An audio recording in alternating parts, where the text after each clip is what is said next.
अरबाज खान साहब, हमारा सेगमेंट है कैथारसिस।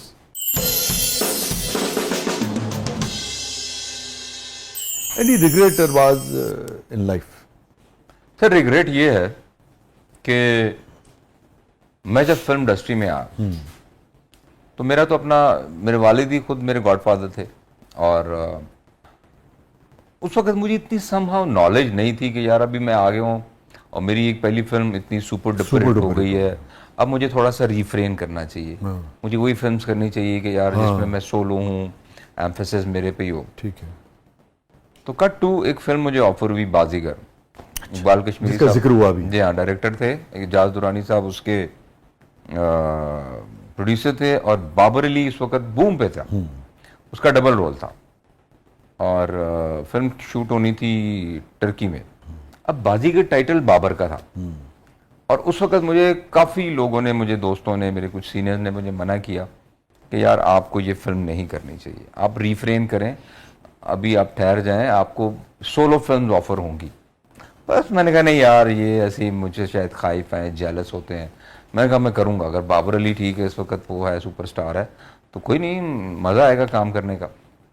लेकिन सर उसके बरक्स हुआ और हमारे एक अलमिया ये था कि कभी भी जो आपको ना हकीकत नहीं बताया करते थे कि रोल क्या है, स्टोरी क्या है, जी नहीं क्या बात है, ताड़ा हो जाए रोल है, तुसी याद करोगे जिंदगी तुसी कभी हो जाए रोल नहीं किया। और वही हुआ कि वो रोल कुछ भी नहीं था, वो बिल्कुल एक सेकेंडरी कैरेक्टर था और बाबर अली डबल पेयर में था, टाइटल भी उसका था, सॉन्ग भी उसके अच्छे थे, वाइंड अप भी उसके पास था, मेरे सिर्फ 2 गाने थे, 2-4 सीन थे।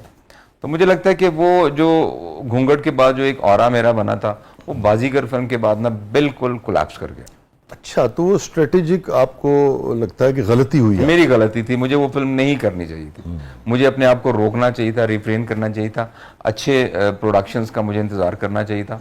तो शायद मैं उर्दू फिल्म्स में एक और मुझे याद है, मैंने घूंघट चुके स्क्रीन पे देखी थी, बहुत अच्छे लगते, यंग थे, बहुत ही मतलब उसके बाद फिर वो लोग एक्सपेक्ट कर रहे थे कि यार ये गाना वाना हिट हो गया था, इतना चलता था, कुछ अच्छे कैरेक्टर्स में आए।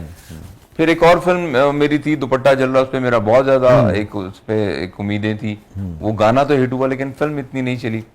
तो मुझे लगता है कि मेरे कुछ फैसले ऐसे थे कि जो मैं उस वक्त अगर ना करता, और मेरे वाले साहब ने भी मुझे नहीं मना किया, उनका नहीं अब ठीक है, अब तो तुमने कह दिया तो तुम्हें करना पड़ेगी, वो मेरे दोस्त हैं, ये है वो है, आप बैक ड्रॉप नहीं कर सकते। तो मुझे लगता है कि वो एक रिग्रेट था मेरा, है कि काश मैं वो फिल्म नहीं करता, अपना सस्टेन करता, तो आज उर्दू फिल्म में शायद मेरी पोजीशन कुछ और होती। Any guilt? सर वो अभी जो वो एक सवाल हुआ था और पब्लिक में भी सवाल हुआ था कि कभी दिल तोड़ा है, एक दिल मैंने तोड़ा था, एक दिल मैंने तोड़ा था। बड़ी अच्छी लड़की थी और बड़ी सिंसियर थी मेरे साथ, और होता है ना कभी कभी इंसान कुछ चीज़ों से दिल बर्दाश्ता होता है, तो वो ना चाहते हुए भी एक थोड़ा सा वेंडेटा उसके अंदर आ जाता है रिवेंज लेने के लिए। तो बंदा कहता है कि यार ठीक है, अच्छा ऐसा है तो ऐसे ही सही। तो वो एक लड़की थी, कराची से उसका ताल्लुक था, मैं नाम नहीं लूँगा, हमारी दोस्ती हुई और उसने मुझसे कहा कि देखो ये सिर्फ दोस्ती नहीं होगी, ये अगर तुमने मुझसे वो करनी है तो शादी करना पड़ेगी। मैंने कहा चलो ठीक है, हाँ मैं तुमसे शादी करूँगा। वो इन बिटवीन कुछ मामला जो मेरे बिगड़े थे वो ठीक हो गए, तो मैं उसमें से बैक ड्रॉ कर गया। मैं वहाँ से, मैंने उसको कहा कि नहीं मैं शादी नहीं कर सकता। तो लिटरली जब मेरी लास्ट मुलाकात हुई थी तो वो रो रही थी, वाकई रो रही थी, उसकी आंखों में आंसू थे, उसने कहा कि तुमने मेरा दिल तोड़ा। तो बाद में मुझे वाकई रियलाइज़ हुआ कि माँ के मैंने उसका दिल तोड़ा और उसके खमियाजा मैंने भुगता। और मैंने लिटरली फिर उसको दोबारा फ़ोन करके उससे माफ़ी मांगी कि प्लीज़ मुझे माफ़ कर देना। मैंने कहा अब क्या फ़ायदा, अब तो वक्त गुजर गया है। तो वो मुझे लगता है कि एक दिल मैंने तोड़ा और मैंने अल्लाह से भी बड़ी माफ़ी मांगी, लेकिन अल्लाह भी कहता है ना कि जिसका दिल तोड़ा है अगर वो तुम्हें माफ़ करेगा तो मैं तुम्हें माफ़ करूँगा। तो मैंने फिर पर्सनली उससे माफ़ी मांगी कि यार मुझे माफ़ कर दो। अगर आपको लगता है कि उस लड़की ने आपको माफ़ किया नहीं कर दिया था, लेकिन उसने कहा कि देखो बात यह कि जब वो एक वक्त था, वो जो एक जो घाव लगा वो तो वक्त के साथ भर गया ना, लेकिन मेरा दिल तुमने तोड़ा और मैं रोई और मुझे उसका बड़ा एहसास हुआ।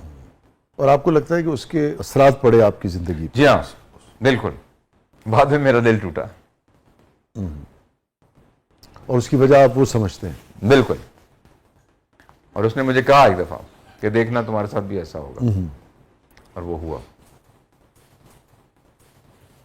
तो होता है as you sow shall you reap. एक शूटिंग में कर रहा था फिल्म की, और इकबाल कश्मीरी साहब डायरेक्टर थे, तो वो बड़े गुस्से वाले थे। तो मैं कहीं स्टक हो गया किसी कोई जगह, कोई दोस्त यारों में था, तो शूटिंग पे मैं लेट पहुंचा। तो मैं लेट पहुंचा तो बड़े गुस्से वाले थे, क्या हुआ? मैंने ऐसे कह दिया, मैंने कहा यार वो मेरा भांजा साइकिल से गिरा है, उसका हाथ टूट गया, मैं उसको हॉस्पिटल लेकर गया था। तो चुप कर गए, अच्छा अच्छा चलो फिर ठीक है। आप यकीन करें दूसरे दिन वाकई मेरा भांजा साइकिल चला रहा था, वो गिरा, उसका हाथ टूटा। मैं जाके सर पकड़ के मैं बैठ गया, उसकी मैं अपनी बहन से माफ़ी मांगू, अपने बहनोई से, बच्चे से।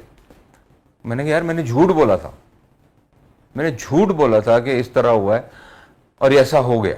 और ऐसा सर और भी मैंने कुछ सुने वाकयात, जब आप बच्चों की रेफरेंस से कोई बात करते हैं, कसम खाते हैं या उनका इस तरह के बहाने करते हैं ना, तो वो उनके साथ हो जाता है। तो लिहाजा कभी इस तरह के झूठ नहीं बोलने चाहिए। जो वक्ती तौर पे एक तलखी होनी होती है वो हो जाती है, आप सच बोलें, फेस करें उसे, सच बोलें। ये मेरा जिंदगी का एक अटमोस्ट अखज किया हुआ एक नतीजा है कि आप किसी भी मोड़ पर होना, कैसे भी हो, झूठ ना बोले, सच बोले। वक्ती तौर पर आपको परेशानी होगी, लेकिन इन द लॉन्ग रन जो है ना, आप बहुत सेटिस्फाइड रहेंगे, दिल बस जमीर हल्का रहेगा। दुरुस्त करें, दुरुस्त करें। वो जो सच को, किसी भी गलती को, किसी भी मुश्किल को, किसी भी तलखी को फेस करना जो है ना, वो इतना अजियतनाक या मुश्किल नहीं होता जितना झूठ बोलने के बाद उसके कॉन्सिक्वेंसेस। और हमारे यहाँ तो रूटीन है सर आजकल, तो जाओ अल्लाह की कसम, मुझे फलां की कसम, मुझे मेरे बच्चों की कसम। यार ये कसम बहुत बड़े माने रखती है। कसम जो है ना, अब मैंने जिंदगी में कसम कभी खाता ही नहीं। अब अव्वल तो मैं झूठ बोलता ही नहीं। अगर कोई मुझे कहे कसम खाओ, मैंने कहा भाई मैं बोल रहा हूँ, आपने यकीन करना है करें, नहीं करना तो आप ना करें, मैं कसम नहीं खाऊंगा। तो स्पिरिचुअलिटी पे आपका यकीन है? स्पिरिचुअलिटी सर बिल्कुल। अरे वो तो आपका अपना तजुर्बा भी सर, है? मुझे जब लाइफ में तो देखे ना, अप एंड डाउन तो है, और इंसान सीखता ही बुरे वक्त से है। और बुरा वक्त अल्लाह ताला इसलिए लेके आता है कि इंसान क्या करता है। और मुझे लगता है कि मेरे बुरे वक्त ने मुझे मेरे खुदा के और करीब कर दिया। अच्छा। अमूमन लोग कहते हैं यार अच्छा मैंने ये सिगरेट नोशी शुरू कर दी, मैं ड्रग्स की तरफ चला गया, मैं बड़ा परेशान था, मेरा दिल टूटा, मैं टेंशन में था। अब मैं पूछता हूँ क्या ऐसा करने से आपकी वो टेंशन खत्म हुई? कहते हैं नहीं यार। तो मैंने कहा फिर आपने गलत किया ना। आप जब भी परेशान हो, आप जब भी एक किसी भी उसमें एक पोजीशन में हो, स्टेचर में हो, सिर्फ अपने अल्लाह से बात करें सर। और एक टाइम आता है कि वो एक ऐसी वाइब्स आती हैं कि आपको लगता है कि